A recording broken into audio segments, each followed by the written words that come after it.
नमस्कार, स्वागत है आपका। आप देख रहे हैं तेज इंडिया लाइव न्यूज और मैं हूं आपके साथ आदेश कुमार। आइए आपको दिखाते हैं दिन भर की कुछ खास छोटी और बड़ी खबरें तेज इंडिया लाइव न्यूज के साथ। बता दें खबर जनपद बिजनौर से, जहां बिजनौर में कोर्ट ने बहुचर्चित झालू में हुए रचित हत्याकांड मामले में सजा का ऐलान किया है। 11 अभियुक्तों को आजीवन कारावास की सजा सुनाई गई है। साथ ही सभी पर 40,000 रुपए का आर्थिक दंड लगाया गया है। सुनवाई के दौरान दोनों पक्षों के सैकड़ों लोग कोर्ट परिसर में मौजूद दिखाई दिए। वहीं सुरक्षा के लिहाज से कोर्ट परिसर में भारी संख्या में पुलिस तैनात की गई थी। बता दें दरअसल आपको साल 2021 के 5 फरवरी को कस्बा झालो में दिन दहाड़े रचित की हत्या कर दी गई थी। इस हत्याकांड के बाद शहर में राजनीति गर्मा गई थी और काफी दिनों तक इसकी चर्चा चलती रही, लेकिन कोर्ट ने बुधवार को शाम करीब 4 बजे हत्याकांड में शामिल 11 अभियुक्तों को सजा सुनाई है। बता दें आपको सैकड़ों लोगों की भीड़ से खचाखच भरी कोर्ट में एडीजे फर्स्ट राम अवतार यादव ने अभियोजन विभाग की प्रभावी बेरी के बाद और 15 गवाहों की गवाही के बाद सजा का ऐलान किया है। सुबह से ही फैसले को लेकर कोर्ट परिसर में भारी संख्या में पुलिस तैनात कर दी गई थी। वहीं फैसला आने के दौरान कोर्ट परिसर में दोनों पक्षों के सैकड़ों लोग मौजूद रहे। रचित की हत्या के सभी आरोपियों को फिलहाल आजीवन कारावास की सजा का ऐलान किया गया है। बिजनौर से संवाददाता गुड्डू भारती की देखिए खास रिपोर्ट। आज ADJ first court Shri Ram अवतार यादव जी ने 11 अभियुक्तों को रचित हत्याकांड में सजा दी है, आजीवन कारावास दी है और 40,000 रुपए का अर्थदंड की सजा सुनाई है। यह घटना 5 फरवरी 2021 की रचित अपने घर से मोबाइल लेने के लिए झालू गया था। वहां पर दिन के 2 बजे सारिक, सादाब, सहवर, शहजान, आशिफ ने इसको घेर लिया छतरी वाले कुएं पर और वहाँ जो है तमंचे लिए हुए उस पर फायर करे। ये अपनी जान बचा करके सचिन की दुकान में घुस गया और वहाँ पर सभी को रचित पर ताबड़तोड़ सभी ने उसके पीछे भाग करके फायर करे और उसकी हत्या कर दी। हत्या का कारण क्या रहा? हत्या का कारण जो है आशिफ से घटना से कुछ दिन पहले इसका झगड़ा हुआ था और झगड़े में इसने जान से मारने की इसको धमकी दी। कितने दिन में फैसला आया, कितने समय में? ये फैसला जो है ये घटना 5 फरवरी 2021 की है और इसमें 4 साल 4.5 साल इसमें। कितने गवाह? इसमें 15 गवाह हमने कराए थे और अभियोजन की ओर से कड़ी मेहनत और कड़ी पैरवी करते हुए इसको सजा दिलाई। क्या कभी इससे पहले इतने 11 लोगों को एक साथ आजीवन कारावास की सजा हुई है? अभी मेरे याद में तो अभी मेरी जानकारी में नहीं है, लेकिन क्या 11 अभियुक्तों को इसमें सजा हुई है आजीवन कारावास। खबर बिजनौर के थाना मंडावर क्षेत्र से 4 दिन से पूर्व घर से लापता हुए व्यक्ति की लाश खेतों के जंगल में बिजली के खंभे पर लटकी मिली। तो वहीं व्यक्ति की लाश लटकी मिलने से क्षेत्र में सनसनी फैल गई और परिजनों का रो रो कर बुरा हाल है। सूचना के बाद पहुंची पुलिस ने व्यक्ति के शव को पोस्टमार्टम के लिए भेज दिया है। परिजनों ने हत्या की आशंका जताई है। बता दें दरअसल आपको जनपद बिजनौर के थाना मंडावर क्षेत्र के ग्राम रानीपुर निवासी योगेंद्र कुमार रहस्यमय ढंग से 4 दिन पूर्व गायब हो गया था, जिसकी परिजनों ने इधर उधर काफी तलाश की थी और थाने में गुमशुदगी भी दर्ज कराई थी, पर व्यक्ति का कोई सुराग नहीं मिला था। व्यक्ति की लाश गांव के ही जंगल में बिजली के खंभे पर लटकी मिली। तो वहीं व्यक्ति की लाश खंभे पर लटकी मिलने से क्षेत्र में सनसनी फैल गई। परिजनों का रो रो कर बुरा हाल है। परिजनों ने व्यक्ति की हत्या करने की आशंका जताई है। सूचना के बाद पहुंची पुलिस ने व्यक्ति के शव को खंभे से उतारकर पोस्टमार्टम के लिए जिला अस्पताल बिजनौर भिजवा दिया है। घटना से परिजनों का रो रो कर बुरा हाल है। फिलहाल पुलिस घटना की जांच पड़ताल में जुटी हुई है। बिजनौर के मंडावर से संवाददाता गुड्डू भारती की देखिए खास रिपोर्ट। थाना मंडावर को सूचना प्राप्त हुई कि ग्राम रानीपुर के जंगल में योगेंद्र कुमार, जिनकी आयु 46 वर्ष है, वह जो रानीपुर ग्राम के रहने वाले हैं, उनका शव खंबे से लटका हुआ मिला है। सूचना मिलते ही स्थानीय पुलिस मौके पर पहुंची तथा शव को कब्जे में लिया गया। शव करीब 3-4 दिन पुराना प्रतीत होता है। दिनांक 8 अगस्त 2025 से ही मृतक योगेंद्र अपने घर से लापता था, जिस संबंध में दिनांक 12 अगस्त 2025 को थाना मंडावर में उनकी गुमशुदगी दर्ज करी गई और पुलिस द्वारा मृत्यु का वास्तविक कारण जानने के लिए मृतक के शव को पोस्टमार्टम के लिए भिजवाया जा रहा है। पंचायतनामा की कार्रवाई की जा रही है और आगे इसकी आवश्यक कार्रवाई करी जाएगी व अधिक जानकारी दी जाएगी। को बता दें खबर जनपद बिजनौर के थाना धामपुर से, जहां थाना धामपुर पहुंचे पति ने अपनी पत्नी पर अवैध संबंध के चलते ड्रम में भरवाकर मरवाने का आरोप लगाया है, तो वही पत्नी ने सभी आरोपों को निराधार बताया है। बता दें 8 साल पहले थाना धामपुर क्षेत्र के मिलक निवासी नसरीन थाना नेटोर के चक में एक शादी समारोह में गई थी, जहां नसरीन को नदीम नाम के युवक से प्रेम प्रसंग हो गया था। दोनों ने प्रेम प्रसंग के बाद कोर्ट मैरिज कर ली थी। दोनों के एक 3 साल की बच्ची भी है। पति नदीम का आरोप है कि हम किराए के मकान में रहते हैं और जब मैं काम पर चला जाता हूं तो मेरी पत्नी का जो प्रेमी है वह मिलने आता है और मैंने दोनों को कई बार रंगे हाथ भी पकड़ा है। वहीं पत्नी ने लगाए आरोपों को निराधार बताया है। धामपुर से संवाददाता राकेश कुमार की देखी खास रिपोर्ट। नाम को फालू बताती है वो, और मतलब जो है वो मेरी घरवाली के साथ में बदतमीजी करता है, मुझे अच्छा नहीं लगता, पीठ पीछे आता है और लेके चला जाता है। अब वो मुझे मारने की धमकी देता है कि तुझे जान से खत्म कर दूंगा। घरवाली कहती है कि मतलब तुझे ड्रम में भरवा दूंगी मैं। उससे? जी उससे। तो आपको क्या लगता है इनका कोई अफेयर वफेयर है? हाँ अफेयर है साहब। मैंने रात को इन्हें कई बार मतलब जो है पकड़ा भी है। आप क्या चाहते हैं आप? अब मैं चाहता हूँ कि जो वापसी अपने घर पे आ जावे और मतलब जो है उसके साथ कार्रवाई होनी चाहिए। रोप लगाते हैं, कभी तो ससुर पे रोप लगाते हैं कि मेरे बाप से गिली हुई, कभी अपने भैया पे इल्जाम लगाते हैं कि तू मेरे भैया से भी गिली हुई है, और अब मेरे खालू पे इल्जाम लगा रहे हैं। और मेरी औलाद उनसे बड़ी है, मेरे खालू की जो, तो मैं किस वजह पे चली जाऊँ उनके पास।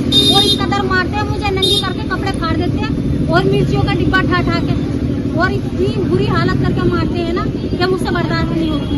जब मुझसे बर्दाश्त नहीं हुई, जब मैं गई हूँ, मैंने इनसे पसंद से शादी करी थी, मैं कहीं ना कहीं तो जाऊंगी। जब मेरे माँ बाप इन्होंने छुड़वा दिए थे, बताओ, जब इन्होंने मुझ पे ऐसे इल्जाम लगाए हैं, मुझे मारा है, तो मैं कहाँ जाऊंगी ये बताओ। आपके पति ने आरोप लगाया है कि ड्रम में फिट कराने की धमकी दी आपने? नहीं, मैंने नहीं दी, ये झूठ बोल रहे हैं।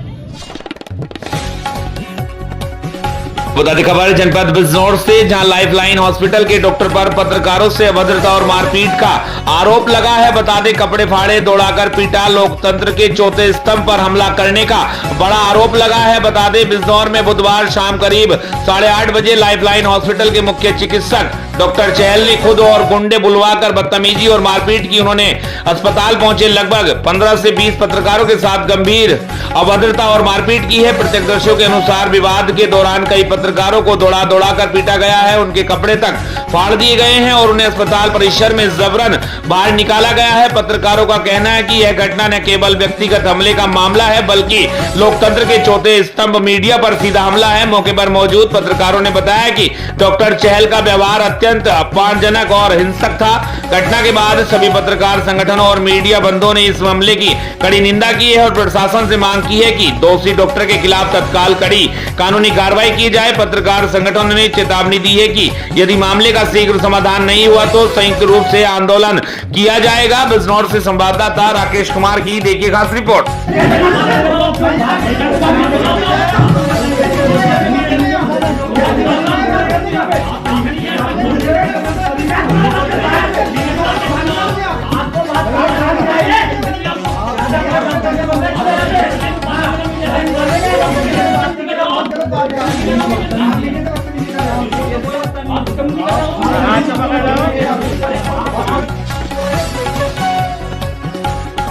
को बता दें खबर जनपद बिजनौर के थाना कोतवाली देहात क्षेत्र से, जहां गांव में चोरों के आने की भ्रामक व झूठी अफवाह फैलाने वाले युवक को पुलिस ने गिरफ्तार किया है। सातिर दिमाग युवक ने फोटोज को एडिट कर ग्रामीणों को किया भयभीत। बता दें ग्रामीणों के साथ आकर एडिट किए हुए फोटोज के साथ थाने पहुंचे, रोज चोरों के आने का शिकायती प्रार्थना पत्र दिया। चोरों की झूठी अफवाह से पूरा आसपास का क्षेत्र ग्रामीण थे भयभीत। सीओ नगीना अंजनी कुमार चतुर्वेदी के नेतृत्व में तेजतर्रा थानाध्यक्ष कोतवाली देहात ने कुशल कार्यवाही करते हुए फोटो को एडिट कर चोरों की झूठी अफवाह फैलाने वाले युवक को किया गिरफ्तार, जिसको लेकर पूरे थाने क्षेत्र ग्रामीणों द्वारा पुलिस की खूब प्रशंसा हो रही है। पुलिस क्षेत्राधिकारी नगीना अंजनी कुमार चतुर्वेदी का स्पष्ट कहना है कि भ्रामक व झूठी अफवाह फैलाने वालों को बख्शा नहीं जाएगा। वहीं ग्रामीणों के घरों के आगे चोरों का फोटो एडिट कर दहशत फैलाने वाला अब सलाखों के पीछे है। थाना कोतवाली देहात के ग्राम राजोपुर सादात का पूरा मामला। और के कोतवाली देहात से संवाददाता राकेश कुमार की देखिए खास रिपोर्ट। फोटो पोस्ट प्रसारित की जा रही है जिस पर 4 चोरों के आने की बात बताई गई। जब फोटो के विषय में डिटेल जानकारी प्राप्त की गई तो पता चला कि उसी गांव के एक व्यक्ति के द्वारा एक ऐप के जरिए डमी फोटो पोस्ट करके गांव में अफवाह फैलाने के उद्देश्य से इसे प्रसारित किया गया है। तत्काल सुसंगत धाराओं में अभियोग पंजीकृत करते हुए उस अभियुक्त को गिरफ्तार कर लिया गया है। शेष विधिक कार्यवाही सुनिश्चित कराई जा रही है।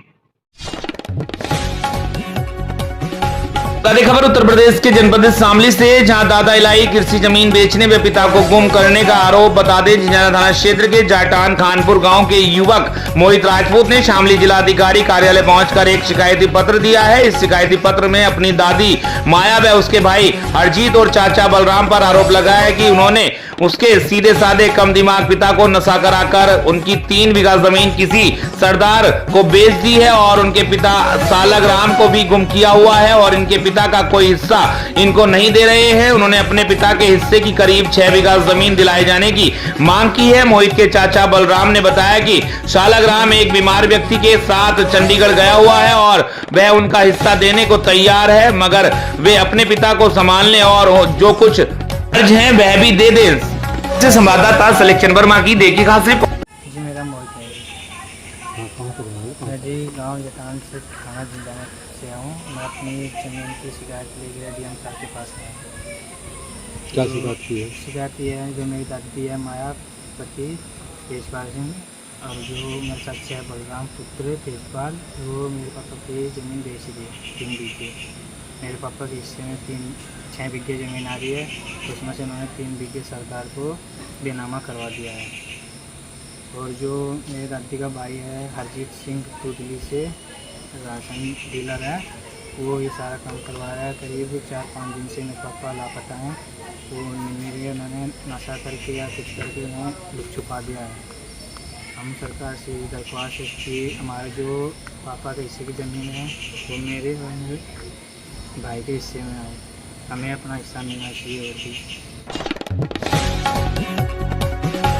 आपको बता दें खबर उत्तर प्रदेश के जनपद शामली से, जहां शामली कलेक्ट्रेट पहुंची किसानों की ट्रैक्टर रैली बनाम तिरंगा यात्रा रखी प्रमुख समस्याएं। बता दें शामली के चारों ओर अनेकों गांवों से अपने अपने ट्रैक्टरों के साथ हजारों किसान शामली में झिंझाना रोड स्थित MS फार्म पहुंचकर इकट्ठा हुए और फिर एक विशाल ट्रैक्टर रैली के रूप में विजय चौक, फब्बारा चौक, शिव चौक, ST तिराहा होते हुए शामली कलेक्ट्रेट पहुंचे। किसानों की यह ट्रैक्टर रैली तिरंगा रैली के नाम से भी पहचानी गई है और कलेक्ट्रेट पहुंचकर एक सभा के रूप में परिवर्तित हो गई, जहां किसान नेताओं ने किसानों की समस्याओं को रखा। किसानों ने बिजली बिल, गन्ना भुगतान और आवारा पशुओं की MSP बढ़ती विद्युत दरों के विरोध अन्य मुद्दों को लेकर अपनी मांगे उठाई और जिलाधिकारी को ज्ञापन सौंपा। ज्ञापन देते समय जिलाध्यक्ष शांता प्रधान, मोहित शर्मा, युवा जिलाध्यक्ष कविता चावला, महिला विंग जिलाध्यक्ष के नेतृत्व में दिया गया। इस मौके पर हजारों किसान मौजूद रहे। शामली से संवाददाता सिलेक्शन वर्मा की देखिए खास रिपोर्ट।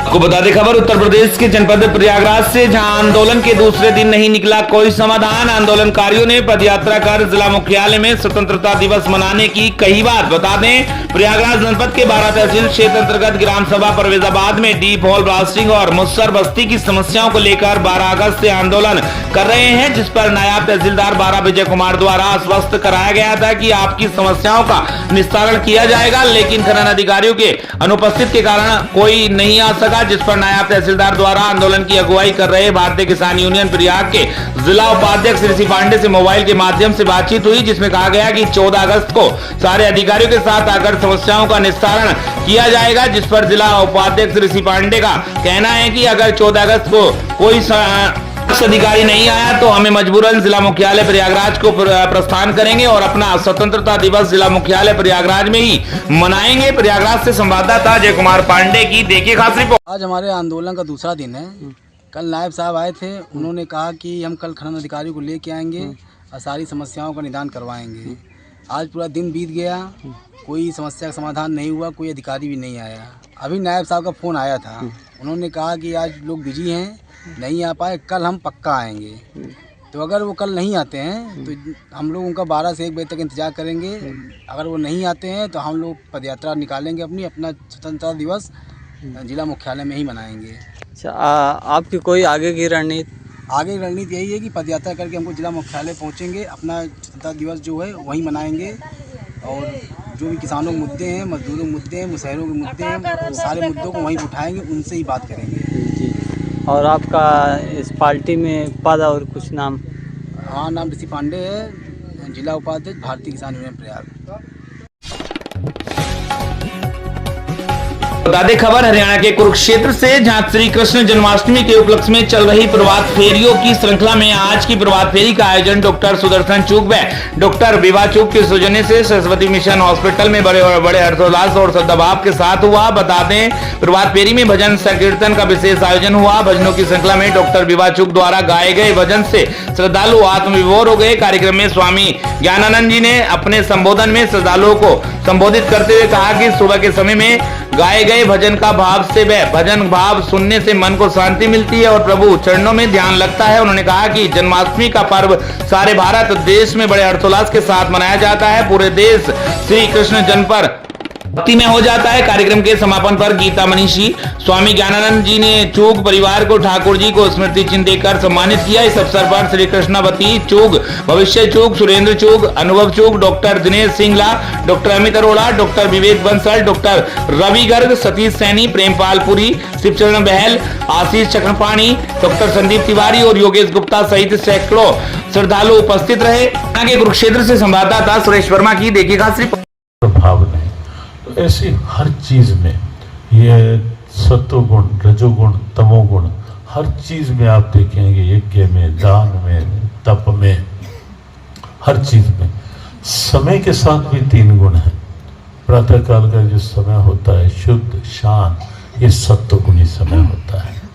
दोपहर का समय जो हलचल का होता है, भाग दौड़ का होता है, वो रजोगुणी समय होता है। और रात का समय जिसमें थोड़ी निद्रा, थोड़ी तंद्रा, थोड़ा आलस्य छा जाता है, वो समय तमोगुणी समय होता है। पूरी फिजिकल साइंस भी है इससे जुड़ी हुई, मेंटल साइंस भी है, पूरा आयुर्वेद भी गीता की तथ्य से जुड़ा हुआ है और पूरी तरह जो भी पैथीज हैं सब की सब इन 3 गुणों से जुड़ी है।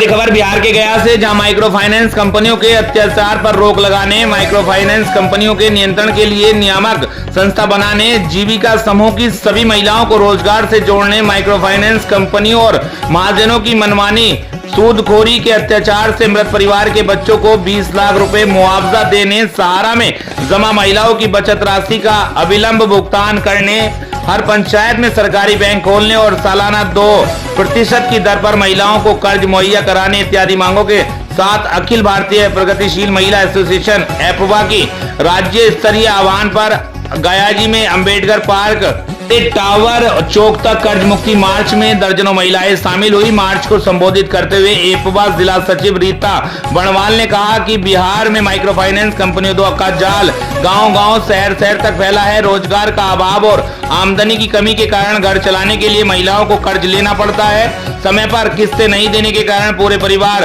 तनाव और उत्पीड़न का शिकार होता है, जिससे आए दिन महिलाएं आत्महत्या का विवश होती हैं। पिछले दिनों गया समेत पूरे बिहार में ऐसे दिल दहला देने वाली अनेकों घटनाएं घटी हैं। डबल इंजन की सरकार महिला सशक्तिकरण की डींगे हाँकते नहीं थकती है। कर्ज मुक्ति मार्च का नेतृत्व एपवा जिला अध्यक्ष शीला वर्मा, नौशवा परवीन, पिंकी कुमारी, ननकी देवी, शकीला खातून, योगेश्वरी देवी, रूबी देवी आदि महिलाओं ने किया। के गया से संवाददाता राजेश कुमार मिश्रा की देखिए खास रिपोर्ट।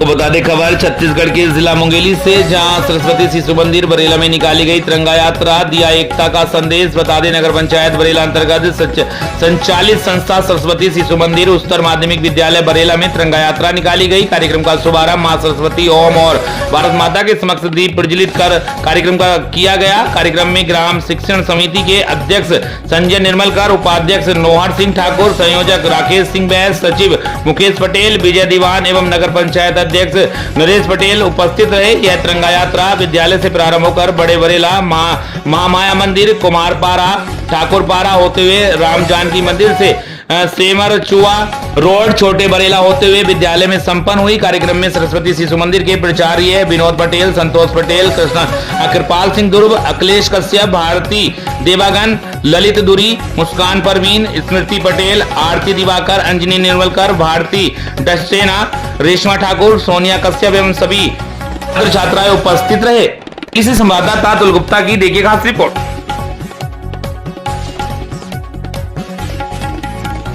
जैसा कि आप देख रहे हैं पूरे छत्तीसगढ़ में आज 13 तारीख को जबरदस्त हड़ताल पूरे जिलों में हो रहा है, क्योंकि 1975 से पूरी आंगनबाड़ी कार्यकर्ता आज आंगनबाड़ी का काम कर रही है और कहीं ना कहीं 2 अक्टूबर को हमको 50 वर्ष हो जाएंगे। लेकिन इन 50 वर्षों में सबसे ज्यादा अवहेलना महिलाओं की जा रही है। महिला सशक्तिकरण और सभी प्रकार की जितनी भी योजना शासन के द्वारा महिलाओं के लिए चलाई जाती है, लेकिन किसी भी का लाभ हम इतनी बड़ी वर्ग में आंगनबाड़ी कार्यकर्ता सहायिकाएं पूरे प्रदेश भर में 1 लाख से अधिक है, लेकिन हमको कोई इसका लाभ नहीं मिलता। वैसे ही हमारी आज एक सूत्री मांग और कार्यकर्ता सहायिकाओं को तत्काल शासकीय कर्मचारी घोषित करें, इस एक सूत्री मांग को लेकर पूरे प्रदेश भर में आज आंदोलन है। उसके साथ हमारी 12 सूत्री अन्य मांग है, जो हमारी बहुत सारी समस्या जिनको हम लगातार शासन के समक्ष रखते आए हैं और लगातार हमारा संघर्ष जारी है, फिर भी शासन आज तक आज उपरांत तक पूरा नहीं कर रही है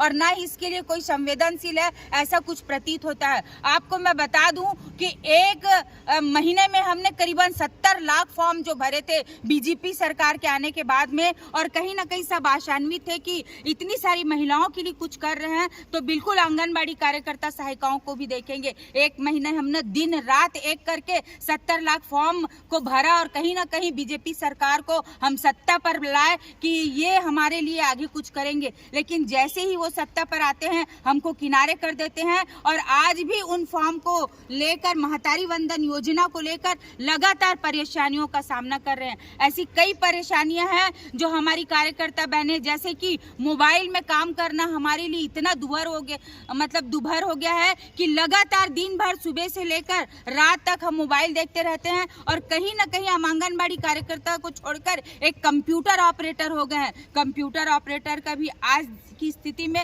बहुत अच्छा ही वेतन मिलता है, लेकिन हमको ना कोई वर्ग निर्धारित किया गया है और ना ही हमारी वेतन वृद्धि की जा रही है। तो इन सभी बहुत सारी समस्याओं को लेकर आज रोड पर उतरने पर मजबूर हुई है आंगनबाड़ी कार्यकर्ता सहायिकाएं। जी, ये अभी हमारी प्रांताध्यक्ष पद्मा दीदी ने सब कुछ बताया है आपको। हम लोग सिर्फ एक हमारी मांग है, हमको वैसे तो 12 सूत्री मांग है, लेकिन जो मुख्य मांग है सरकारी हमको किया जाए, शासकीयकरण किया जाए। और हमारी समस्याएं इतनी बढ़ती जा रही हैं कि 10,000 में पूरा परिवार लगा हुआ है उसमें। मतलब आप नहीं चला पा रहे हो अगर मोबाइल, तो आप पति से चलवाओ, काम कराओ, बच्चे से काम कराओ। समस्याएं हमारी दिन ब दिन बढ़ रही हैं, लेकिन हमारी जो वेतन है वो हमको वहीं रोका गया है। 10,000 में किसी का घर नहीं चलता है। तो सारी समस्याओं और एक मांग को लेकर हम लोग बैठे, हमको शासकीयकरण किया जाए। अगर आपकी मांगे पूरी नहीं हुई तो आगे उग्र ये आंदोलन जारी रहेगी क्या? 1 सितंबर को हमारा और है प्रदेश स्तर पे, और उसके बाद आगे उग्र आंदोलन चलेगा। Okay, thank you. को बता दें खबर झारखंड के जिला जमशेदपुर से, जहां मानगढ़ ट्रांसपोर्ट नगर डीमना चौक से संकोसाई रोड नंबर 4 होते हुए पुणे ट्रांसपोर्ट नगर तक वीर सैनिकों के सम्मान में भाजपा मानगो मंडल एवं भाजपा उलीडी मंडल के संयुक्त तत्वाधान में एक भव्य विशाल तिरंगा यात्रा का आयोजन किया गया। यह यात्रा उत्साह, उमंग और अटूट देशभक्ति की भावना से ओतप्रोत रही। मार्ग भर तिरंगे की शान लहराती रही। जोशीले देशभक्ति के नारे और सुरमई सांस्कृतिक देशगान गूंजते रहे, जिससे वातावरण गर्व और रोमांच से भर उठा। बता दें व्यवसायिक प्रकोष्ठ भारतीय जनता पार्टी झारखंड प्रदेश के संयोजक नीरज सिंह ने तिरंगा यात्रा में प्रमुख भूमिका निभाते हुए पूरे मार्ग में कार्यकर्ताओं और जनता में जोश भरने का कार्य किया। उन्होंने कहा कि तिरंगा केवल एक ध्वज नहीं, बल्कि यह भारत की आत्मा, हमारी एकता और हमारे बलिदानों का प्रतीक है। यह यात्रा हमें स्मरण कराती है कि राष्ट्र हित सर्वोपरि है और नागरिक का कर्तव्य है कि वह देश की एकता, अखंडता और सम्मान की रक्षा करें। उन्होंने आगे कहा कि भाजपा केवल राजनीतिक दल नहीं, बल्कि एक ऐसी राष्ट्रवादी विचारधारा है जो जनसेवा, देशभक्ति और बलिदान के सिद्धांतों पर चलती है। झारखंड के जमशेदपुर से संवाददाता सुमन शर्मा की देखिए खास रिपोर्ट। यात्रा का कार्यक्रम था ये, हर एक पूरे देश में हर एक जगह में आप देखे होंगे कि भारतीय जनता पार्टी के द्वारा और सभी देशवासियों के द्वारा सभी लोग इसमें मिलजुल के तिरंगा यात्रा में शामिल हो रहे हैं और पूरे देश में तिरंगा यात्रा निकाला जा रहा है। बहुत ही खुशी का माहौल है। 15 अगस्त के दिन आ रहा है, परसों दिन 15 अगस्त हम लोग मनाने जा रहे हैं और देख रहे होंगे कि दिन पे दिन जब से मोदी जी की सरकार बनी है, मोदी जी देश के प्रधानमंत्री बने हैं, तब से तिरंगा झंडे का जो महत्व है दिन पे दिन इसका महत्व जो बढ़ते जा रहा है, लोगों में तिरंगे के प्रति विश्वास और जो प्रेम भाव जाग रहा है वो देखते ही बन रहा है। तिरंगे में कितना शक्ति है ये लोगों तक जानने को मिल रहा है, लोगों को देखने को मिल रहा है और गांव-गांव तक तिरंगा झंडा पहुंच रहा है।